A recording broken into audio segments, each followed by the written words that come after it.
अब उन्होंने visa free entry भी कर दिया इंडियंस के लिए, हमारे लिए ना तो ऑयल और ना ही वीज़ा फ्री एंट्री। ईरान जो है ना वो हमारे साथ, हमारे पाकिस्तान के साथ और ख़ास तौर के ये मुखलिस ही नहीं है। उसकी वजह से हम इंडिया से तल्लकात बेहतर, हालांकि होने चाहिए, हमारी तो सारी उनके साथ सरहदी इंडिया के साथ ज़्यादा लगती है। ज़्यादा तो हम तो लोग तो सरमायाकारी उधर से आनी चाहिए, इधर से उधर जानी चाहिए, ये होने चाहिए इंडिया से, ये नहीं साल हम इकट्ठे भी रहे हैं, ये भी बात है। सऊदी अरब में नरेंद्र मोदी ने वहाँ पे जो उनके सदर हैं उन्होंने बुलाया, बाकायदा उन्होंने मुलाकात रखी, उनको इज्जत दी, एक हिंदू को एक मुसलमान ने, तो इसलिए बड़ी शर्मनाक हमारे लिए क्या बात हो सकती है। शर्म वाली तो नहीं, इसमें सीखने वाली बात है, मतलब ये है कि वो देखे ना अपने मुल्क को ऊपर लेके जा रहा है, ठीक है कि नहीं। हमें भी सीखना चाहिए। मैं सीखना यार, हमें भी सीख रहा है, हमें क्यों सीखना चाहिए। हाँ जी, इंडिया ने पैसे, आपको लगता है इंडिया ने भी किसी के पैसे नहीं, इंडिया के पास अपनी इकोनॉमी है, उनके पास अपने सरमाया, वो तो खुद अपने मुल्क को जा रहे हैं, वो लोगों को दे रहे हैं, वो बांग्लादेश की हेल्प कर रहे हैं। हाँ, सब बिजनेस उनके लोग ऐसे दुनिया में फैले हुए हैं कि वो इतना बिजनेस दे रहे हैं ना दुनिया में कि वो उनको ज़रूरत ही नहीं है किसी से कर्जा लेने की। ठीक, हम इसलिए पाबंदी करनी जा रहे थे कि हमारे ऊपर अमेरिका का दबाव है, तो इंडिया के ऊपर, ठीक है, इंडिया के ऊपर नहीं, इंडिया स्ट्रेट फॉरवर्ड है, ठीक है, वो हर बंदे को दो टोक जवाब देना जानता है। हमारे जो लोग हैं वो दो टोक जवाब नहीं दे सकते। की रीज़न क्या है? वो दो टोक अगर इंडिया वाले जवाब देते हैं उसकी क्या रीज़न है और हम नहीं? एक बार ना मोदी साहब यहाँ मियाँ साहब के बुलाने पे आए थे, ठीक हो गया, और उन्होंने लोगों ने और यूथियों ने, खसूसन यूथियों ने कहा था जी वो गद्दार है मियाँ। ऐसे ही है, ठीक हो गया। अच्छा, आज अगर हम चाहें ईरान से ऑयल लेना, क्योंकि आपको पता है लेना चाहिए, लेकिन अमेरिका का दबाव है, बिल्कुल दबाव है। अब देखें, अब ये जो कोयटा में, कराची में स्मगलिंग होके ऑयल आता है ना, ठीक है, वो सस्ता ईरान का ही है। ठीक, हम लीगल वे में, लीगल में ले सस्ता मिलेगा, हम रशिया के पास भाग रहे हैं, हम इधर दूसरे मुल्कों के पास भाग रहे हैं, तो हम ईरान से तो हमारी सप्लाई आ जाती है। उनकी जो गवर्नमेंट है ना वो अपनी पब्लिक के साथ सिंसियर है, ठीक है, इंडिया की जाहिर बात है। आप उनके माशाल्लाह हालात देख लें, कहाँ से कहाँ चले गए। सबसे पहले सब्जियां, इलेक्ट्रॉनिक्स, बाइक्स, गाड़ी वहाँ पे बड़ी सस्ती है, 4-5 लाख। फॉर्च्यूनर गाड़ी वहाँ पे आज भी 60 लाख की है, इधर 1 करोड़ 60 लाख की है, इससे ज़्यादा ही कह सकते हैं, क्योंकि वो शिद्दत पसंद लोग जो है ना बीच में, वो फिर गद्दार कहते हैं। ये डर रहता है इंसान को कि मैं इंडिया का सपोर्ट करूँगा ना तो मुझे गद्दार ना कह दें, मजबूरी है।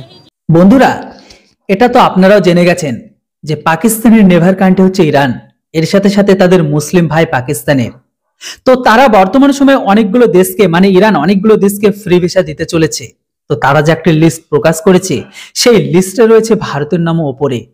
সেই লিস্টে কিন্তু পাকিস্তানের কোনো নাম নেই, এরা নাকি তাদের জাতিগত ভাই। তো এখানে যখন পাকিস্তানি আমজনতাদের জিজ্ঞাসা করা হয় যে ভারতীয়দের আজকের দিনে শ্রীলঙ্কা, মালয়েশিয়া, ভিয়েতনামের মতো দেশ ভারতীয়দের ফ্রি ভিসা দিয়ে থাকে, তো সেখানে রাশিয়া কথা বলছে হয়তো সামনের দিনে তারাও ভারতীয়দের ফ্রি ভিসা দিলেও দিতে পারে। এখানে পাকিস্তানিদের কেউ ফ্রি ভিসা কেন দিতে চায় না, যখন তাদের নেভার কান্ট্রি মানে ইরানও তাদের জাতিগত ভাই তাদেরকে ফ্রি ভিসা দেয় না। তো এই বিষয়ের উপর পাকিস্তানি আমজনতাকে যখন জিজ্ঞাসা করা হয় তারা কি বলে আপনারা নিজে মুখে শুনে নিন। এমন ভিডিও পাওয়ার জন্য অবশ্যই কিন্তু চ্যানেলটিকে সাবস্ক্রাইব করে রাখবেন। आपका नाम? मेरा नाम नदीम। क्या करते हैं सर? मैं बिजनेस करता हूँ। बिजनेस करते हैं, जबरदस्त। आपका नाम जी? अब्बास अली। और आप क्या करते हैं? बिजनेस। क्या बिजनेस करते हैं? मेरे प्रॉपर्टी का काम है। जबरदस्त हो गया। अच्छा, जिस टॉपिक पे वीडियो रिकॉर्ड कर रहे हैं इस टाइम जो पाकिस्तान की सिचुएशन है, पोजीशन है, कंडीशन है, ऐसी कंडीशन में नेबर कंट्री, इस्लामिक कंट्रीज, खास तौर पे ईरान की हम बात करते हैं। टॉपिक ईरान के हवाले से है, क्या हमें सपोर्ट कर रहा है, हमारे क्या रिलेशन है ईरान के साथ? देखें जी, हमारे उनसे बरादराना रिलेशन है, ठीक है, और मजहबी तौर पे भी हैं, मुसलमान हैं, ठीक है। तशी कम्युनिटी खास तौर पे बहुत जाती है, वो वहाँ से यहाँ से अहले तशरीफ बहुत जाती है और उनके लिए बड़ा आसानी है वहाँ पे वीज़े के लिए, ये वो। मगर बात यह है कि वो हमें सपोर्ट इसलिए भी नहीं करते, कुछ अमेरिका का भी उन पर दबाव है कि अमेरिका जो है वो बहुत उन पर दबाव है कि उन पर उन्होंने पाबंदियाँ भी लगाई हुई हैं। इसके बावजूद भी हमें सपोर्ट करनी चाहिए, अच्छा, अभी खबर ये है कि ईरान ने, ये इस बात में कोई शक नहीं कि भाई अमेरिका ने सैंक्शंस लगाई हैं ईरान के ऊपर, मुख्तलिफ किस्म की जो सी वो ट्रेड नहीं कर सकते मुस्लिम कंट्रीज के साथ, लेकिन अभी उन्होंने 33 कंट्रीज हैं जिन्हें वीज़ा फ्री एंट्री उन्होंने दे दी है, मतलब, और उसमें India top of the list है, यानी इंडियन ट्रैवलर्स ईरान में वीज़ा फ्री जा सकते हैं। बहुत बड़ी बात है। पाकिस्तान तो नेबर कंट्री भी है, बॉर्डर भी लगता है 500 किलोमीटर, तो हमारे लिए वीज़ा फ्री क्यों नहीं किया? क्या इसमें भी अमेरिका की इजाज़त की जरूरत? इसमें तो अमेरिका की इजाज़त नहीं है, मगर ये उनको सोचना चाहिए ना कि हम उसके साथ हमसाया भी हैं। हालांकि इंडिया के साथ उनकी हमसाया नहीं है, वो उनके साथ उनकी वो कोई सरहद नहीं लगती है, कोई ऐसी बात नहीं है, मगर इसके बावजूद वो हमारे साथ एक उनका वो जो लगाव है ना, वो अहले तशीह अहले सुन्नत, क्योंकि इंडिया ईरान में तकरीबन 80% अहले तशीह हैं और पाकिस्तान में 85% अहले सुन्नत हैं। ठीक है, इस वजह से भी थोड़ा है, और ऊपर से ये भी है कि इंडिया इस वक्त बहुत इकॉनमी उनकी मजबूत है। दुनिया की हर कंट्री उनके साथ रिलेशन बेहतर करना चाहती है, उनसे बेहतर करना चाहती है। तो इसमें अरब भी हैं, इसमें ईरान भी है, ये सारे इंडिया से तल्लकात बनाना चाहते हैं कि इंडिया से हमारे तल्लकात बेहतर हों बजाय कि पाकिस्तान। हालांकि जो सपोर्ट हम पाकिस्तान से देते हैं उनको। तो फिर ये जो कंसेप्ट है, आपने ये बात की, इससे मैं एग्री करता हूँ कि जाहिर बात है उनकी इस समय इकॉनमी बहुत बेहतरी की तरफ जा रही है, और दुनिया के कोई भी कंट्री, इस्लामिक कंट्री हो या कोई भी कंट्री हो, वो चाह रहे हैं रिलेशन बेहतर हो, ट्रेड हो इंडिया के साथ। लेकिन इसमें सवाल ये है कि जो कंसेप्ट दिया जाता है मुस्लिम उम्मा, सारे मुसलमान दुनिया के एक साथ हैं, बराबर हैं, मिल के चलते हैं, फिर इसका मतलब है दुनिया के दूसरे इस्लामिक कंट्रीज तो अपना मुफाद देखते हैं। बिल्कुल ऐसा ही है, ये मुफाद में ही है। देखिए आप यूरोप में 28 मुल्क हैं, वो इकट्ठे हैं, वो एक दूसरे के साथ चलते हैं। ऐसे हमारा भी एक मुस्लिम उम्मा का गठजोड़ होना चाहिए, जैसे कि ईरान है या अरब हैं या वो वैसे ओआईसी तो बनी है, लेकिन इससे वो एक नाम की ओआईसी है, काम कुछ नहीं करते ये। अच्छा। ये बस ऐसे मुआहदे करते हैं, ऐसे दिखाने के लिए बातें करते हैं। कितने के लोगों ने फ़लस्तीन की हिमायत की है? किसी भी स्टेटमेंट तो बड़ों ने दी, ओआईसी ने स्टेटमेंट की आती है, सिर्फ स्टेटमेंट की आती है। इंडिया ने भी दी है स्टेटमेंट भी, और उन्होंने जो उनसे उधर हेल्प भी भेजी। हाँ, वो देखो। मुझे ये बताएं कि क्या आपको लगता है कि भाई बजाय ये कंसेप्ट रखने के कि तमाम इस्लामिक कंट्रीज ये हो जाए, वो हो जाए, यूनाइटेड हो जाए, इससे बेहतर ये नहीं है कि जो पाकिस्तान है वो सबसे पहले पाकिस्तान का सोचें, हम अपने कंट्री का सोचें। देखें ईरान ने जैसे इंडिया के साथ रिलेशन बेहतर किए, सऊदीया ने इंडिया के साथ बेहतर किए, ओमान, कतर, यूएई, सारे बिल्कुल ऐसे ही, बिल्कुल। तो हम क्यों नहीं बेहतर कर रहे? ये तो हमारी एक सियासी तौर पे जो ये एक खराबी पैदा की गई हुई है ना, उसकी वजह से हम इंडिया से तल्लकात बेहतर, हालांकि होने चाहिए। हमारी तो सारी उनके साथ सरहदी एरिया के साथ ज़्यादा लगती है। ज़्यादा तो हम तो लोग तो सरमायाकारी उधर से आनी चाहिए, इधर से उधर जानी चाहिए, ये होने चाहिए इंडिया से। ये नहीं साल हम इकट्ठे भी रहे हैं, ये भी बात है, ऐसी बात भी नहीं है। ठीक है, मगर ये सियासी तौर पे कुछ और चीज़ों से भी ये हमारे तल्लकात जो आप खराबी की तरफ जा रहे हैं। आप इसके ऊपर क्या कहना चाहेंगे? सेम सवाल मैं आपसे करता हूँ, क्या वजह है ईरान, इस्लामिक कंट्री ईरान जो सा, पहले तो ये कहा जाता था जी ऑयल जो सा वो अमेरिका के दबाव की वजह से, हालांकि इंडिया बहुत ज़्यादा ऑयल उनसे ले रहा है ऑलरेडी, ठीक है। अब उन्होंने वीज़ा फ्री एंट्री भी कर दी है इंडियंस के लिए, हमारे लिए ना तो ऑयल और ना ही वीज़ा फ्री एंट्री।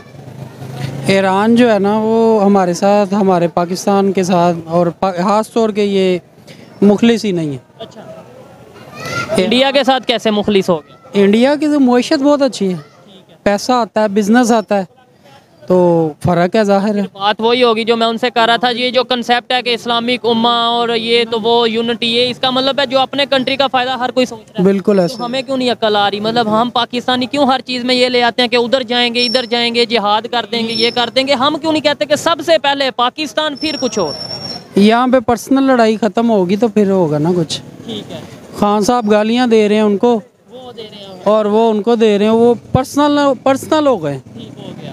वो जब इकॉनमी के अलावा कोई और क्या ऐसी वजह कि तमाम सऊदीया हो गया, यूएई हो गया, ओमान, कतर हो गया, तुर्की इवन हो गया, ये सारे कंट्रीज इंडिया की तरफ झुकाव रख रहे हैं, रिलेशन बेहतर कर रहे हैं? मुआशत।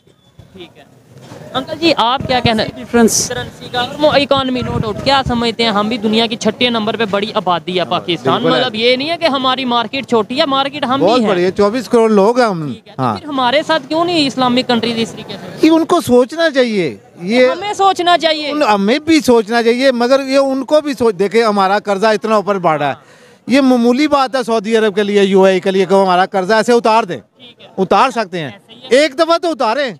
मगर आज तक क्या होता है कि जी थोड़ा सा पैसा दिया, भिखारियों की तरह हम वहीं पे भिखारी बन के रह गए, ठीक है। मगर ये नहीं किया कि हमें एक दफ़ा ऊपर उठा दें, ट्रेड कर लें हमारे साथ, यहाँ पे आके इन्वेस्टमेंट करें, कोई प्रोजेक्ट MOU साइन करते हैं, उनकी वैल्यू कुछ नहीं होती, बाद में वो मुकर जाते हैं। ठीक हो गया। हाँ। आज अगर हम चाहें ईरान से ऑयल लेना, क्योंकि आपको पता है लेना चाहिए, लेकिन अमेरिका का दबाव है, बिल्कुल दबाव है। अब देखें, अब ये जो कोयटा में, कराची में स्मगलिंग होके ऑयल आता है ना, ठीक है, वो सस्ता ईरान का ही है। हम लीगल वे में ले सस्ता मिलेगा, हम रशिया के पास भाग रहे हैं, हम इधर दूसरे मुल्कों के पास भाग रहे हैं, तो हम ईरान से तो हमारी सप्लाई आ जाती है, डायरेक्ट सप्लाई बाय रोड जैसे नहीं, ये पाइप के जरिए आ सकता है हमारा तेल, रिफार्म हुआ आ सकता है, मगर हम नहीं लेते। हमारी जो कुछ बताया ना आपको, कुछ इन्होंने और भी वजह है, पैसे चोरी करने में आसानी हो जाती है, बचत हो जाती है। मतलब ये करप्शन भी कोई ना कोई करप्शन तो है, करप्शन तो देखो हर जगह है, किस जगह नहीं है, खाने पीने में हर चीज़ में करप्शन है। एक चीज़ और इसमें करप्शन तो होती है, आवाम को सस्ता तेल भी नहीं चाहते मिले। अब आप तेल देखें, हर कोई ये तो चाहेगा कि पब्लिक को सस्ता। पेट्रोल का रेट देख लें, क्या रेट चल रहा है, 282 चल रहा है। हाँ जी बिल्कुल, ठीक हो गया। और ये अगर हम ईरान से लें तो मेरे ख्याल से ये 100 पे आ जाएगा, 100 से भी हाँ नीचे आइए। कोयटा में आप कभी जाएं, क्या रेट है इस टाइम पेट्रोल का? ऑलमोस्ट जो सा 120 या 110 है। ठीक है, उधर से बहुत से लोग देखते हैं, देखने वाले जरूर बताइएगा उधर इस टाइम, क्योंकि डे बाय डे चेंज होता है उधर ऑयल का, इस टाइम फ्यूल का क्या रेट है, जरूर यही है। इतना फर्क क्यों है? हुक्मरान हमारे चाहते नहीं आवाम को मिल जाए, हमारे हुक्मरानों में और उनके हुक्मरानों में फर्क है, इसलिए रेट में वो थोड़े सिंसियर हैं, फर्क है, सही कह रहे हैं आप। बड़ी बात है कि मतलब हमारे लीडर्स में और उनके लीडर्स में फर्क है, इसलिए रेट में फर्क है। वो अपनी कौम से सिंसियर हैं, हमारे जो लीडर हैं वो अपनी कौम से सिंसियर नहीं है, हाँ सिंसियर नहीं है।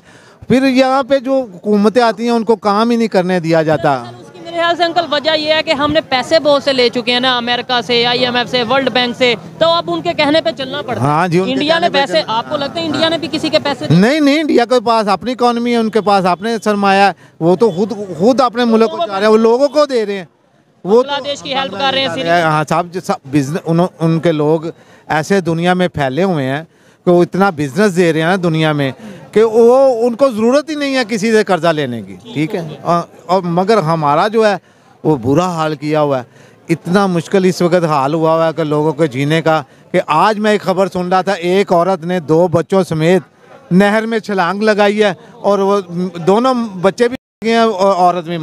उसका रीजन क्या होगी मैं बता देता हूँ, गुर्बत। उसकी रीजन ये होगी कि बच्चों के लिए राशन नहीं है, खाना नहीं है, और ये हमारे हुक्मरानों को नजर नहीं आता। हमारे हुक्मरानों को ये नजर आता है कि हम 300 जंगे कर देंगे, हम ये कर देंगे, हम वो कर देंगे, इंडिया को नाको चने चपवा देंगे, लेकिन ये नहीं पता कि अपने घर की माएँ बहनें हमारे पाकिस्तान खत्म नहीं हो सकती इंडिया से, नहीं होनी तो चाहिए, होनी चाहिए, मगर ये खत्म नहीं हो सकती ना, खत्म करनी चाहिए, ताकि हम ये जो गुर्बत में ज़िंदगी गुजार रहे हैं ना, इसको ख़त्म हो।